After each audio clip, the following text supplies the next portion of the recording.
हिंदू धर्म में नवरात्रि के पर्व का विशेष महत्व है। नवरात्रि के 9 दिन माँ दुर्गा के 9 स्वरूपों को समर्पित है। प्रत्येक वर्ष नवरात्रि का पर्व 4 बार मनाया जाता है। चैत्र और शारदीय नवरात्रि के अलावा तो गुप्त नवरात्रि भी होती हैं।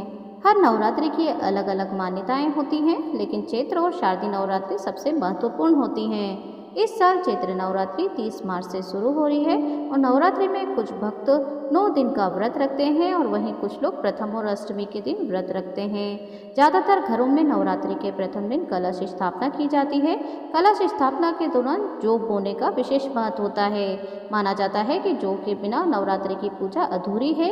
लेकिन नवरात्रि में जौ क्यों बोया जाता है, इसका क्या महत्व है, इसके बारे में बहुत लोगों को नहीं पता होता है। नमस्कार दोस्तों, स्वागत है आपका अपना भक्ति ज्ञान 11 चैनल में। नवरात्रि आ रही है, माँ का दरबार सजने वाला है। साथ ही घट स्थापना की जाएगी। माँ के 9 स्वरूपों की विधि विधान के साथ पूजा आराधना की जाएगी। नवरात्रि के पहले दिन ही घट स्थापना के साथ ही ज्वारे भी बोई जाने की परंपरा चली आ रही है। ज्वारे बोना साधारण नहीं है। ज्वारे को माँ का स्वरूप कहा गया है। जी हाँ, माँ का रूप है ज्वारे। जौ की खेती हमें किस तरीके से करना चाहिए, जो इस समय हम आपको बताने वाले हैं आज के इस वीडियो में, कि आपको ज्वारे बोते समय कौन कौन सी ऐसी बातें हैं जो कि ध्यान रखना चाहिए, जिससे आपके ज्वारे हरी भरी हो और माता रानी की कृपा सदा सर्वदा के लिए आप और आपके परिवार पर बनी रहे। तो चलिए आज का हर वर्ष चैत्र नवरात्रि और शारदीय नवरात्रि में हम जौ की खेती करते हैं और गुप्त नवरात्रि में हम जौ की खेती नहीं करते हैं। नवरात्रि में ज्वारे बोने की परंपरा सदियों से चली आ रही है। मान्यता है कि बिना ज्वारे बोए माता दुर्गा की पूजा अधूरी मानी जाती है। नवरात्रि में जौ की खेती कैसे करें, तो देखिए, अगर हम छोटी छोटी बातों का ध्यान रखें तो जौ की खेती को हरी भरी रख सकते हैं। आइए अब आपको बताते हैं कि जौ की खेती किस तरीके से करना चाहिए इन चैत्र नवरात्रि में। तो जौ की खेती के लिए सबसे पहले थोड़े से आपको जौ ले लेना है, उन्हें साफ कर लीजिए। एक बर्तन में उन्हें आप साफ पानी के अंदर, अर्थात जो भी पवित्र पानी होता है, साफ सुथरा पानी, उसमें उन जौ को भिगो कर रख दीजिए 2 से 3 घंटे के लिए। जौ की खेती के लिए आप कोई भी मिट्टी ले सकते हैं, लेकिन काली मिट्टी लेंगे तो अच्छा होगा। मिट्टी को आप छान लीजिए पहले, ताकि उस पर कोई कचरा ना हो और मिट्टी हमेशा मोटी ना हो। इस बात का आपका ज़रूर से ध्यान रखना है, मिट्टी हमेशा बारीक ही लें। इसके बाद अब हम मिट्टी का जो एक बर्तन लेंगे, जिसे कई लोग कुंडा भी कहते हैं, कई लोग इसे मिट्टी का पात्र भी कहते हैं। उस कुंडे को आपको 10 से 15 मिनट के लिए साफ सुथरे पानी के अंदर भिगोकर रख देना है, क्योंकि मिट्टी का जो बर्तन या कुंडा होता है वो पानी एब्जॉर्ब करता है। उसके बाद ही हम उसमें जौ की खेती करते हैं। अब आपको जौ की खेती करना है, अर्थात आप उस कुंडे को 15 से 10 मिनट के बाद पानी से बाहर निकाल लीजिए। उसके बाद आपने जो मिट्टी छान कर रखी है काली वाली, उसे आप उस पात्र में डाल दीजिए।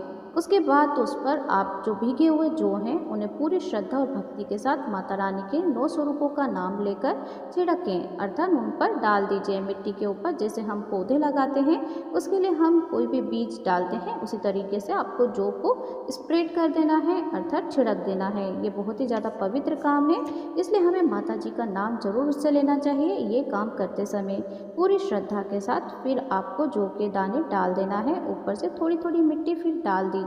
ज़्यादा मिट्टी आपको भूल कर भी नहीं डालना है, केवल हल्की हल्की हाथ में लेकर आप मिट्टी स्प्रेड कर दीजिए, छिड़क दीजिए। अब आपको थोड़ा थोड़ा पानी हाथ में लेकर डालना है ऊपर से। आप किसी पात्र या लोटे से पानी भरकर ना डालें, हाथ में थोड़ा थोड़ा पानी लेकर आप उन बीजों के ऊपर छिड़क दीजिए, क्योंकि कुंडे में पानी निकलने की कोई जगह नहीं होती है, तो हमें उसमें भूल कर भी ज़्यादा पानी नहीं डालना है। इस चीज़ का आपको ज़रूर से ध्यान रखना है। अब आप घट स्थापना, कलश स्थापना कर लीजिए। माता जी के सामने इन्हें स्थापित कर लीजिए। इस कुंडे के ऊपर पूरी श्रद्धा भक्ति भाव से माता जी के नाम लेते हुए आप कलश स्थापना कर सकते हैं। इस तरीके से जौ की खेती की जाती है। अब आपको एक बात का जरूर से ध्यान रखना है कि अगर आपने जौ की खेती कर ली है तो आप उनमें थोड़ा थोड़ा पानी सुबह और शाम देना शुरू कर दीजिए। अभी तो वैसे गर्मी का टाइम है, तो आपके जौ दूसरे दिन ही अंकुरित होते हुए आपको दिखाई देंगे। लेकिन अगर ठंड शारदीय नवरात्रि में जब हम जौ बोते हैं तो उस समय पे हमारे पास ऑप्शन नहीं होता और अंकुरित जल्दी से नहीं हो पाते, तब हम उसे थाली से या प्लेट से ढक देते हैं। अब आपने ज्वारे तो बो ली हैं, उसके बाद आपको कलश स्थापित करना चाहिए। तो नवरात्रि में कलश स्थापना के लिए सबसे पहले आप पूजा स्थल को साफ कर लें, फिर चौकी पर लाल कपड़ा बिछाकर अष्टदल कमल बनाएं और माँ दुर्गा की प्रतिमा स्थापित कर लीजिए। कलश में आपको पानी रखना है और पानी आप गंगा जल डाल दीजिए पानी में, और सिक्का, रोली, हल्दी, सुपारी आदि डालकर आम के पत्ते रखें और नारियल को लाल कपड़े में लपेटकर कलश पर स्थापित कर दीजिए और माता की चौकी पर अर्थात कलश को उत्तर पूर्व दिशा ईशान कोण में स्थापित करें, जो कि अत्यंत ही शुभ माना जाता है। आपको ध्यान रखना है कि कलश को आप चाहें तो जो आपने जौ का पात्र है उसके अंदर रख सकते हैं, क्योंकि कई घरों में यही परंपरा होती है कि जिसमें आपने जौ की खेती की है उसी के बीच में कलश स्थापित किया जाता है।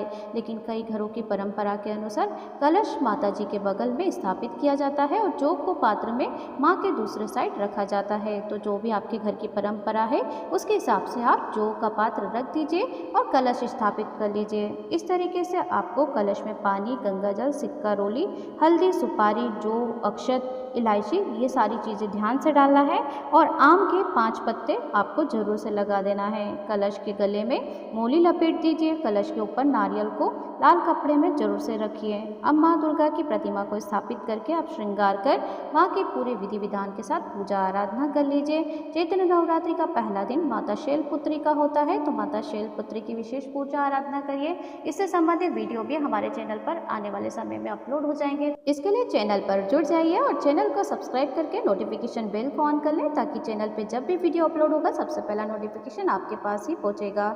देखिए, कुछ खास बातें हैं जो कि आपको ध्यान रखना है, क्योंकि अगर आप जौ की खेती करते हैं तो आपको इन बातों का जरूर से ध्यान रखना चाहिए। जौ को कभी भी दक्षिण दिशा में नहीं रखना चाहिए, अर्थात आपको ईशान कोण या उत्तर पूर्व की दिशा में ही आपको जौ स्थापित करना चाहिए। जौ का जो बर्तन होता है वो देवी देवताओं के सामने रखें, अर्थात आपको मैंने पहले भी बताया है कि आपको इन्हें माता जी के बगल में ही स्थापित करना चाहिए। इस चीज़ का आपको जरूर से ध्यान रखना है। जौ के उगने के बाद आप उन्हें मोली से बांध दीजिए, क्योंकि जौ बड़े होने के बाद बिखरने लगते हैं, तो इससे आपको एक मोली का टुकड़ा लेकर आप उसे हल्के से बांध दीजिए और जौ को खंडित ना करें। इस चीज़ का आपको जरूर से ध्यान रखना है। अब आपको जौ के पात्र का पूजन पूरे 9 दिन तक करना है, लेकिन इस बार की चैत्र नवरात्रि 8 दिन की है, तो आपको 8 दिन पूरे 9 माता के स्वरूपों को ध्यान करते हुए इनका पूजन जरूर से करना है, क्योंकि जौ बहुत ही ज़्यादा पवित्र होते हैं और यह हमें शुभ और अशुभ के संकेत भी देते हैं। हमारा आने वाला वीडियो होगा ज्वारे हमें शुभ और अशुभ संकेत देते हैं, उसका हमारे जीवन में क्या असर पड़ता है, क्या महत्व है, तो इसका वीडियो जानने के लिए अर्थात देखने के लिए हमारे चैनल को सब्सक्राइब करना होगा। तो देखिए, एक बात का और जरूर से ध्यान रखें कि अगर आप जौ का बर्तन रख रहे हैं तो हमेशा देवी देवता के सामने ही रखें या आपके घर के मंदिर में ही रखें। जौ के पात्र को चूहों से बचाना चाहिए, इस बात का विशेष रूप से आपको ध्यान रखना है, क्योंकि कई घरों में चूहे होते हैं और आपका जहाँ पे मंदिर होता है, जहाँ पे आपने ज्वारे बोई हैं, वहाँ पे आपको चूहों को पहुँचने से रोकना चाहिए, क्योंकि अगर वो ज्वारों को काट देंगे, कुतर देंगे, तो इससे आपकी जो ज्वारों का पूजा करने का जो समय है वो भंग हो जाएगा, अर्थात आपकी ज्वारें खंडित हो जाएंगी और माता भी प्रसन्न ना होकर नाराज हो जाएंगी। तो आपको ध्यान रखना है कि आपके जो ज्वारे हैं उनको चूहों से बचाना है। उम्मीद है आज का वीडियो आपको पसंद आया होगा। अगर आपने अंत तक वीडियो को श्रवण किया है तो एक लाइक तो जरूर से कर दीजिए, कमेंट बॉक्स में जय माता दी लिख दीजिए। मिलती हूँ नेक्स्ट वीडियो के साथ। जय माता दी।